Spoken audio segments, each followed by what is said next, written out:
In the past few years, there's been a phenomenon that's absolutely sweeping the nation. And it's something that 3 to 5 years ago was pretty taboo. People didn't want to talk about it. It had a negative connotation. The media didn't want to touch it. Let's just sweep it under the rug and act like it's not there. But nowadays, they're throwing it in our face. It's kind of everywhere you turn. And unless you live on a rock, you know exactly what I'm talking about. I'm talking about sports gambling. I'm talking about sports betting, betting on sports, whatever you want to call it. And let's just not take my word for it. Let's look at the numbers. I mean, at this point, in 38 out of the 50 United States of America, you can bet on sports in some way, whether that is in person retail or whether that's online. Again, 38 out of the 50 states, you can bet on sports some way, somehow. And they want you to know about it. They want you to think it's cool. And they're bringing out the big guns to show you. I mean, they've got Kevin Hart promoting DraftKings here. And at 5'2", I'm not exactly sure what Kevin Hart knows about football, but hey, he's going to get you a sports gamble. And BetMGM, I mean, they're pulling out Jamie Foxx, Wayne Gretzky, Kevin Garnett, and none other than Vanessa Hudgens, which, I mean, maybe I'm just uneducated, but I don't know if she's a closet poker player or maybe a blackjack queen. But that's definitely an interesting one as far as getting us to try to get after it there. But either way, sports betting's here, and it looks like it's here to stay. So let's talk about it because sports betting can 100% be fun. It can be a blast. It can be a great time. It can be lucrative. You can win money betting on sports. It can also be entertaining. It can make the game more valuable. It can make the game kind of exciting. You can have a little action, get some skin in the game. You know, that's fun and that's great. Sports betting can also be a bit dangerous. I mean, it can also suck. Losing money is not fun. I mean, newsflash, I think that that's pretty real, but you have to know what you're getting into. And that is the entire reason why I'm making this series. So, welcome to Sports Betting 101. So, at the end of the day, the odds are stacked against you. I think stats show that, only 5 to 3% of people can be truly long-term profitable bettors, where kind of year over year that they're actually making money at the end of a stretch there. So you have to give yourself a fighting chance. And these are people who do it for a living and who are professional. So before you jump right into sports betting and kind of don't exactly know about it, let's go ahead and educate you. So what's up, guys? Let's go ahead and first introduce me. I am Sebastian Fionn here, aka the DGen Doc. And who am I? Really, I'm just a regular guy. So straight up front, I do not have any crazy interests as far as I'm not going to try to sell you picks. I don't sell picks. I'm not a capper in any way. I'm not trying to get you to buy anything for me. I'm not sponsored by any sports books. Really, who I am is I'm just a regular guy who's been sports betting for about 5 years now. I've been making sports betting, fantasy football, gambling content for about 3 years now. And, I think really the reason why I want to do this is there's a giant lack of transparency in the sports betting world. For people who have been around the sports betting space for a while, in any time that really any space gets a mass influx of new individuals, I mean, that's exactly what we're seeing, right? With the popularity of sports gambling just climbing so much, you're just getting a lot of new people in the space, which is awesome, honestly, but it creates for a lot of kind of shady things. There's a lot of lack of transparency. There's a lot of people just kind of jumping in and saying, "Oh, I'm a professional sports bettor and I'm a capper and I'm an expert and my win rate is blah, blah, blah." Like, there's no credibility being thrown around. So it's at the end of the day, I'm trying to address the lack of transparency that you will see in the sports betting space. I'm trying to help people succeed because at the end of the day, I am in no way saying that I know everything about sports gambling. I don't think anybody can really say that. But there are some things that when I first started gambling, I wish I would have known.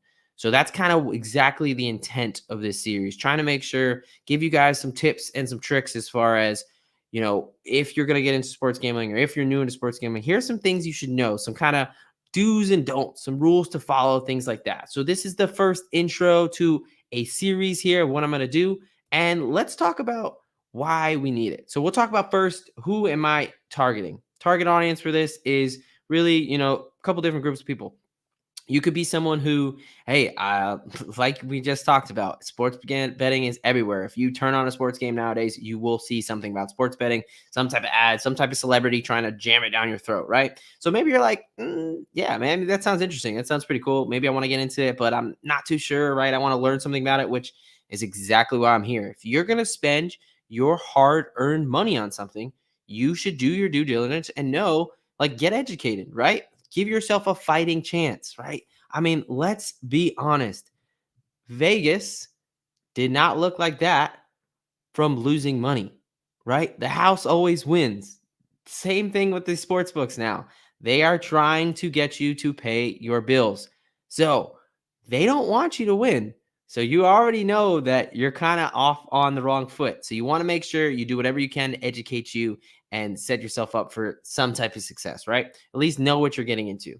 Other thing is for people maybe who have started gambling, but are newer and are just trying to find out more about, good practices to have, good things to follow, things like that. Or maybe you've been gambling for a while and you're just not finding yourself winning, right? Losing money sucks, right? So that's kind of why we're here. As far as you can at least look at your process and be maybe just kind of this little systems check and be like, maybe I should go back and go to the basics. Because at the end of the day, just like most things in life, if you get the basics down solid, if you kind of have a disciplined plan, you give yourself a fighting chance. That's all we're trying to do here. Not going to be crazy and be like those people who are going to say, oh, I'm going to guarantee you a win rate. I'm going to guarantee you this money, right? That kind of gets us into a couple of our big three enemies, I like to call them, in the space. So we kind of already talked about one, and that's the sports books. That's Vegas. Vegas was not built overnight, and Vegas was not built from everybody hitting a 10-1 parlay. They are, I mean, the odds are in the house's favor. Vegas is the favorite in this fight. We, the people, are massive underdogs, right? So we have to know that if something sounds too sweet, or if a sports book tries to give us a deal that sounds too good, it's probably sounds too good because it is too good to be true, right? So that is enemy number one, the sports books. Now, enemy number two in the sports betting space, that is cappers, right? These individuals. So, what's a capper? What's a tout? Someone who sells picks and claims that they have some type of inside edge that they're willing to share, and that if you pay for their service, they will, give you picks, and then you will apparently have a giant cache of money, right? So, some immediate red flags is someone who just flashes a bunch of money, like it is a rap video, right? So, this is another thing you have to worry about in this space. There, if you are going to get into sports gambling, you are going to run into this. There's again, not everyone, and that's kind of what we're trying to avoid. But there are going to be some individuals like this guy here who is just going to try to flaunt money and be like, "Wow, look at all this money that I have. You should listen to me because I have money." Where at the end of the day, I mean, we have no idea where that money came from. He could have, I mean, that could be prop money. That could be from an absolutely different business venture.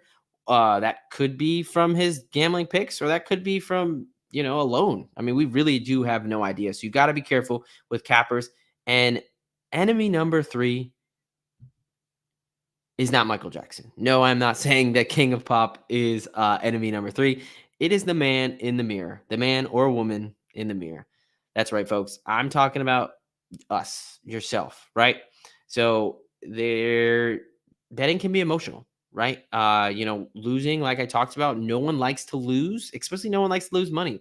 We work hard here. Nobody likes to lose their hard-earned money. It becomes emotional.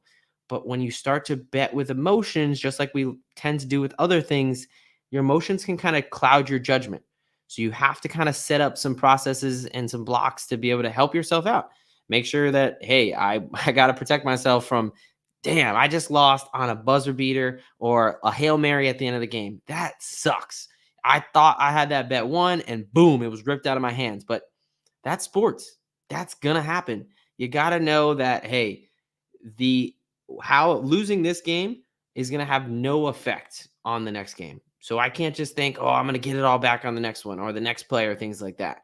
So you got to take the emotions out of it, and you got to, hey, I'm not saying I don't have fun, right? At the end of the day, you do want to be an enjoyable experience. This is a hobby. This is something that I recommend, that you do for fun. But again, losing money is not fun. And that's what I'm gonna help you try to do. Not lose money, at least give you a fighting chance to make sure that, hey, I want to try out this sports betting thing. So let me see if I can do just about everything I can to give myself a fighting chance. So we are going to be going through a series here. My goal, again, is to kind of help you guys out as best as I can.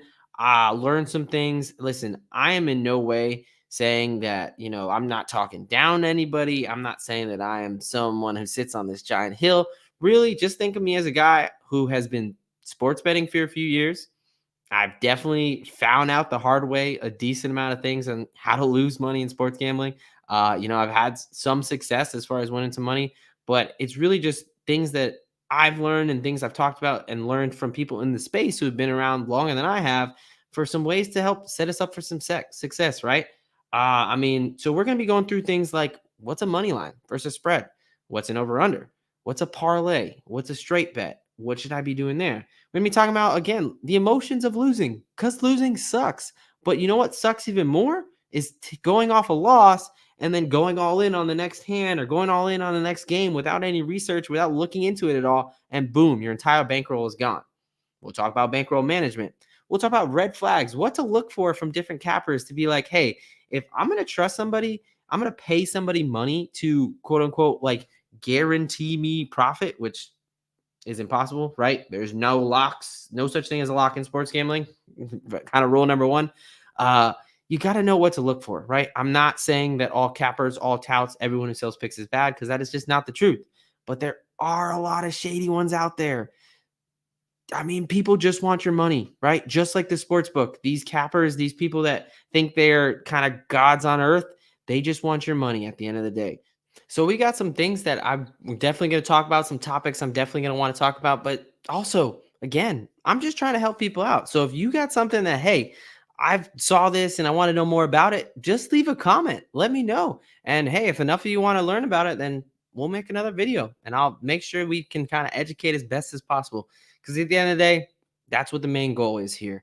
I'm trying to cut through some of this lack of transparency in the sports betting world. Again, something that has just exploded onto the scene, something that could be absolutely fun. It's something I personally enjoy to do, but something I had to learn about first. I had to learn the hard way, aka lose some money.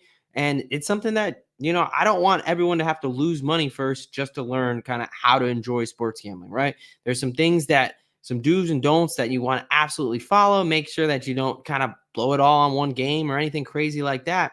So you got to give yourself a fighting chance. And that is what I'm hopefully going to be able to help you guys with. Just kind of do some very basic education. Next episode, we're going to be talking about the basics, right? We're going to be talking about that money line spread bets, how to kind of move and operate around the sports book and find the bets that you want. Make sure you're actually placing your money on what you actually think you are, because especially for some of these kind of other sports there, it's a little bit hard to make sure that you know exactly what you want to do. It's not all about who wins and loses the game. There's there's thousands of different bets you can put on a game. So we're going to start with the basics. We're going to walk through and we're going to get better together. At the end of the day, it's us against the sports books. It's us against the cappers, and it's us against ourselves, especially after we lose. So we're going to do whatever we can to make sports betting enjoyable, to have a good time, maybe learn a little bit and have some fun. All right, guys, that's it from me for the intro episode here. Again, I'm going to drop an episode about once a week, different topics, things like that. Drop a comment, like, subscribe. Tell me what you think about this. All right, folks, I hope you're as excited as I am to learn some more and how to take down these sports books. For now, the DJ Doc signing off. See you next week. Thank you for watching this IDP Guys video. If you like this content and you want more fantasy football content, click here. If you enjoyed this video and you want to see more videos to help you master your IDP league, click here to subscribe.